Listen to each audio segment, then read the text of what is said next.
MP उपचुनाव में मतदान प्रतिशत 69.68% से बढ़कर 70.13% हो गया है। मतदान प्रतिशत अपडेट में देरी होने पर कांग्रेस ने सवाल उठाए हैं। कांग्रेस ने गड़बड़ी की आशंका जाहिर करते हुए कहा कि इससे पहले इस तरह का बदलाव नहीं होता था। कहा कैलकुलेटर से मिनटों में आंकड़े मिल जाते हैं, लेकिन चुनाव आयोग ने इसमें रात भर का समय लगा दिया। कांग्रेस ने चुनाव आयोग से स्पष्टीकरण मांगा है। वहीं बीजेपी ने कहा कि कांग्रेस हार को देखते हुए बहाने खोज रही है। चुनाव नतीजों के बाद कमल दिवाली मनेगी, उस समय के लिए कांग्रेस कार्यकर्ता अपनी भूमिका तलाश रहे हैं।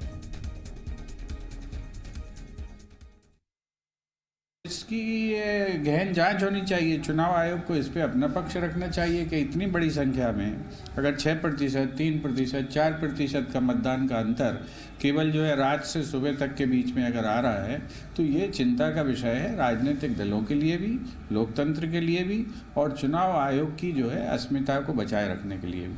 मतदान हुआ और 10 को जब काउंटिंग होगी उस दिन भी जनता सफाई, कांग्रेस की पूरी तरह से सफाई कर देगी और कमल दीपावली मध्य प्रदेश और देश के अंदर मनाई जाएगी। तो ये आप सुन रहे थे इस वक्त रामपाल सिंह को और भूपेंद्र गुप्ता को। भूपेंद्र गुप्ता उपाध्यक्ष हैं कांग्रेस मीडिया सेल के, उन्होंने सवाल उठाए हैं।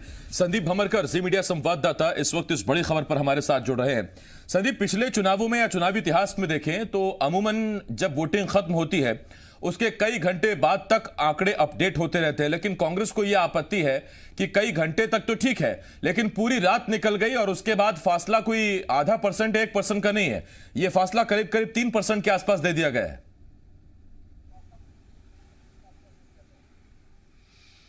बिल्कुल, कई जगह आंकड़ा बढ़ा है और एक सीट ऐसी है आसिफ, इस पर आप गौर करेंगे तो दिमनी सीट में आंकड़ा कम हुआ है। पॉइंट में है कम, लेकिन कम हुआ है। तो सवाल खड़े हो रहे हैं कि आखिर ये आंकड़ा कम कैसे हुआ। एक बार जितनी वोटिंग हो गई उससे कम वोटिंग कैसे हो सकती है।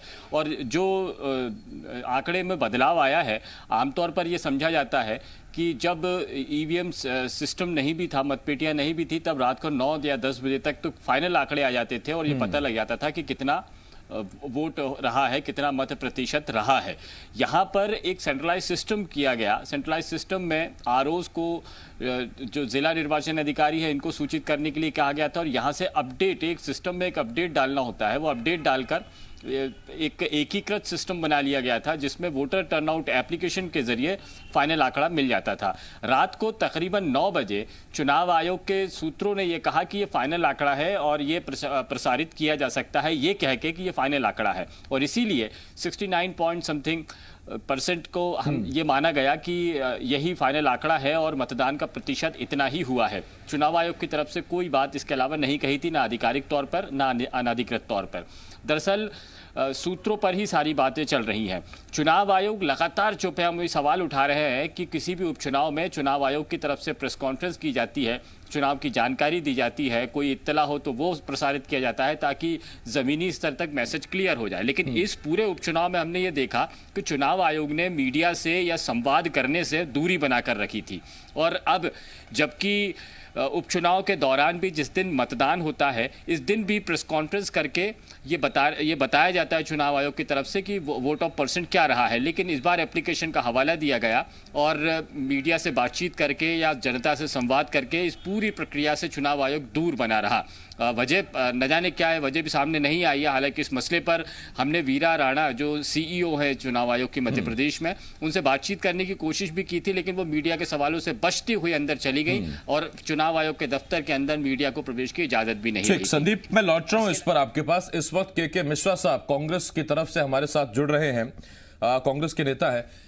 के मिश्रा साहब, 69.68% और 70.13%, ये लेटेस्ट आंकड़ा है।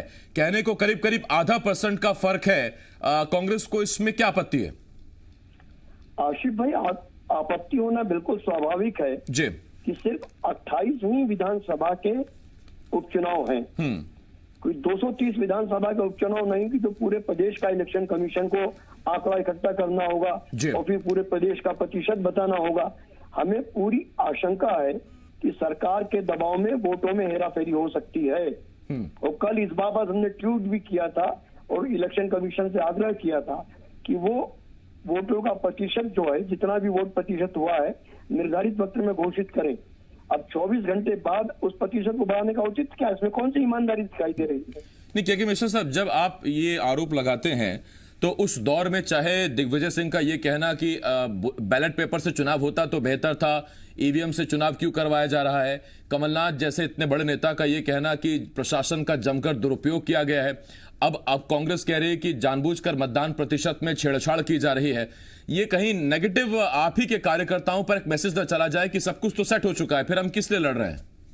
आशिफ भाई देखिएगा, आप भी जर्नलिज्म की एक बड़ी शख्सियत है, आपने कई इलेक्शन देखे हैं और दिखाए हैं प्रदेश की जनता को, देश की जनता को। 24 घंटे बाद, अब 24 घंटे हो जाएंगे मतदान खत्म किए हुए, क्या इतना निरंकुश या नाकाम है चुनाव आयोग कि 24 घंटे बाद वो 28 सीटों का प्रतिशत भी नहीं निकाल पाए?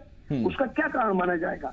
यदि खुद हम अपने आत्म में संदेह पैदा कर रहे हैं तो निश्चित तौर पर हम कहेंगे उसे ऐसी कौन सी विपत्ति आ गई जो अब वो मतों का प्रतिशत या मतदान का प्रतिशत बढ़ाने की इलेक्शन कमीशन को जरूरत पड़ रही है। ठीक, बहुत मिश्रा साहब आप जुड़े हैं हमारे साथ। इस वक्त बीजेपी की तरफ से राजपाल सिसोदिया साहब हमारे साथ जुड़ रहे हैं, बीजेपी के नेता। सिसोदिया साहब आपके पास आ रहा हूं। सिसोदिया साहब, सारी रात गुजर गई, अब तक फाइनल आंकड़े नहीं आ पाए सर चुनाव आयोग के?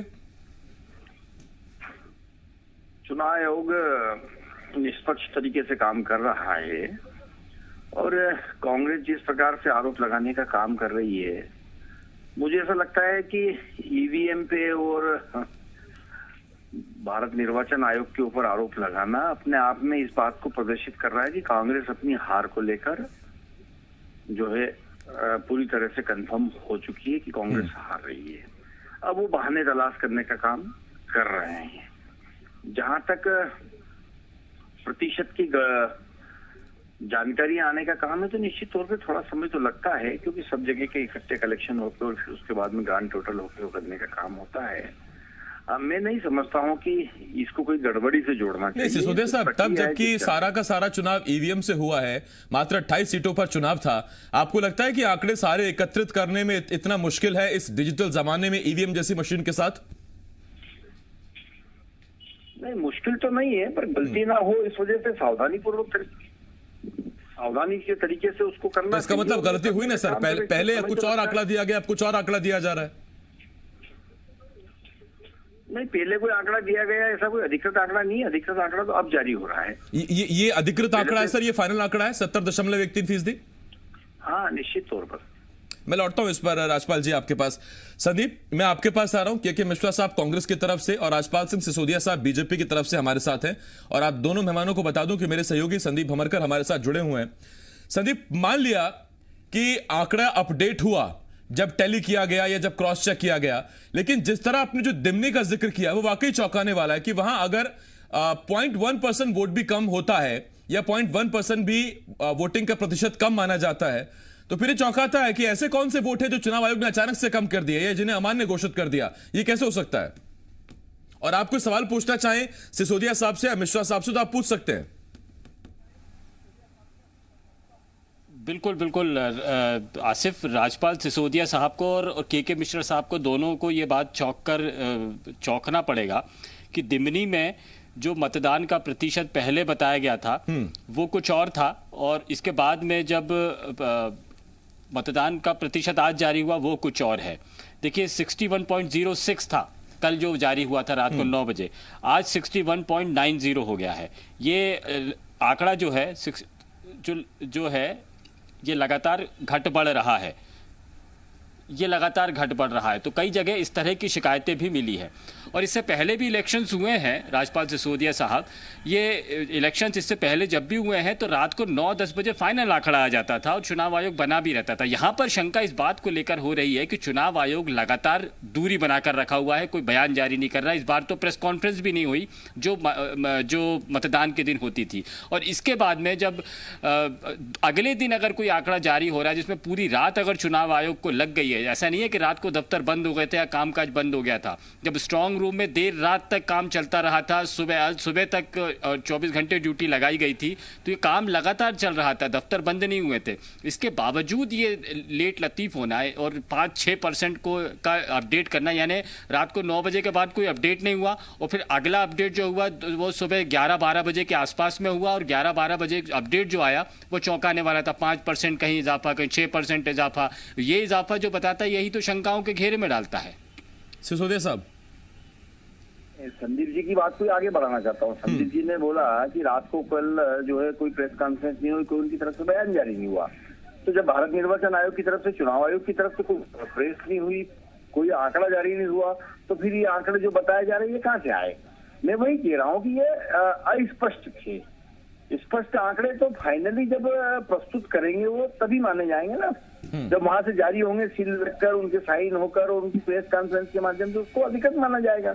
इससे पहले तो एक जो है टेंटेटिवली चल रहा था, तो टेंटेटिवली तो ऐसे चलता है ना कि 3 बजे तक इतना हो गया, 4 बजे तक इतना हो गया, 5 बजे तक इतना % हो गया, इस टाइप का वो टेंटेटिवली देता है। आखिरी में जो है फाइनली सभी मतदान केंद्रों के पूरा ग्रांड टोटल आने के बाद में फाइनल % निकलता है। और कांग्रेस का जहां तक सवाल है तो कांग्रेस का आरोप अपनी जगह इसलिए सही है क्योंकि वो तो पुरानी उनकी जो है परंपरा चली आ रही है कि जहाँ चुनाव हारने की स्थिति बनती है, जहाँ हारते हैं वहाँ ईवीएम भी है, वहाँ पे जो है भारत निर्वाचन आयोग पक्षपातपूर्ण निर्णय कर रहा है या चुनाव प्रक्रिया करवा रहा है। वहीं अगर महाराष्ट्र में वो जीत जाते हैं तो बोले ठीक है, ईवीएम ठीक है। 2018 में कांग्रेस की सरकार मध्य प्रदेश में बन जाती है तो ईवीएम का रोना नहीं रोया जाता है। परंतु जब उपचुनाव की 28 सीट में से अधिकांश को कांग्रेस लूज कर रही है तो ईवीएम की बात आ गई, % की बात आ गई, निर्वाचन आयोग की कार्य पद्धति पे प्रश्न उठ गए। सिसोदिया साहब, लौट रहा हूं मैं आपके पास। सिसोदिया साहब, आज जो अखबार छपे, सुबह जो अखबार पहुंचे लोगों तक, उसमें भी करीब 69.93% ही लिखा हुआ था। तो कहीं से तो ये विश्वास सूत्रों से आंकड़ा आया होगा। अब वरना ऐसा कैसे हो सकता है कि पूरी मीडिया में एक ही आंकड़ा चल रहा था और उसके बाद कुछ घंटे बाद फिर ये आंकड़ा और ज्यादा बढ़ जाता है और अभी भी इस पर हम श्योर नहीं कि ये जो आंकड़ा अभी आया है 70.13% ये फाइनल आंकड़ा है या नहीं। मिश्रा साहब, मैं आपके पास लौट रहा हूं और मेरा आपसे वो सवाल अधूरा रह गया था। मैं आपसे वही पूछ रहा हूं सर बार बार कि आप लगातार जब सवाल उठाते हैं ईवीएम के इस्तेमाल को लेकर, आप जब सवाल उठाते हैं प्रशासनिक दुरुपयोग को लेकर और अब जब आप वोटिंग प्रतिशत को लेकर सवाल उठा रहे हैं, तो उसमें अगला कदम क्या होगा या सिर्फ आरोपों के सहारे ही कार्यकर्ताओं को संतुष्ट करने की कोशिश करेंगे? चुनाव आयोग यदि खुद अपनी निष्पक्षता पर संदेह व्यक्त करने के लिए प्रयास कर रहा है तो हम अपनी आंख मूंद कर तो नहीं बैठेंगे। यह चुनाव में फिर आपसे निवेदन कर रहा हूं कि सिर्फ 28 सीटों को लेकर है, ट्रंप या बाइडेन के बीच मुकाबला नहीं हो रहा है। और जब संचार क्रांति का युग है, संदीप जी ने भी जैसा भी कहा है, तो 24 घंटे तक कंप्यूटर क्या कर रहा है, निर्वाचन अधिकारी क्या कर रहे हैं। और मैंने आपको, कांग्रेस तो बहुत बड़ी पार्टी है, मुझ जैसे छोटे अदने से कार्यकर्ता ने कहा था, इलेक्शन कमीशन को आगाह किया था कि यहाँ पर हिंसा हो सकती है। ग्वालियर चंबल संभाग। बहुत धन्यवाद आपका के मिश्रा साहब, बहुत धन्यवाद आपका सिसोदिया साहब।